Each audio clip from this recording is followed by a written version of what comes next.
Bonjour, j'ai la garantie incapacité temporaire totale, donc ITT, strictement mon activité professionnelle, mais j'ai aussi la garantie invalidité permanente totale, toute activité pouvant lui procurer des revenus, sachant que maintenant je suis reconnue RQTH, est-ce que mon assurance va me prendre en charge ?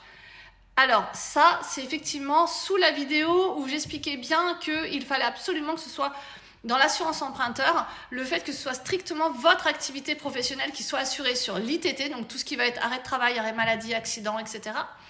Et de la même façon, par contre, pour l'invalidité, invalidité permanente totale, le souci de cette clause que vous avez, ça dit que concrètement, si le médecin conseil estime que vous pouvez travailler dans n'importe quelle autre activité que la vôtre, donc vous ne pouvez pas travailler sur votre domaine d'activité. J'ai souvent pris dans d'autres vidéos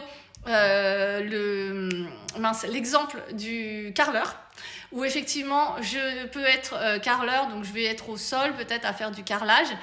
Et dans ces cas-là, si j'ai mes deux genoux qui sont abîmés, je ne pourrai plus travailler 100% certes dans mon travail, mais si par contre cette invalidité ne m'empêche pas de faire des cours, par exemple, de tout ce que j'ai appris et de transmettre à la jeune génération qui arrive, par exemple, et ben dans ces cas-là, l'expert va estimer qu'effectivement je peux continuer de travailler, non pas dans mon activité, mais dans toute activité pouvant procurer des revenus. Et là, malheureusement, l'assureur va donner un non, nous n'indemnisons pas. C'est vraiment le risque de cette garantie quand elle est notifiée comme ça. Il y a beaucoup de dossiers où certes, vous avez exactement comme vous, strictement en activité professionnelle quand on parle d'arrêt maladie.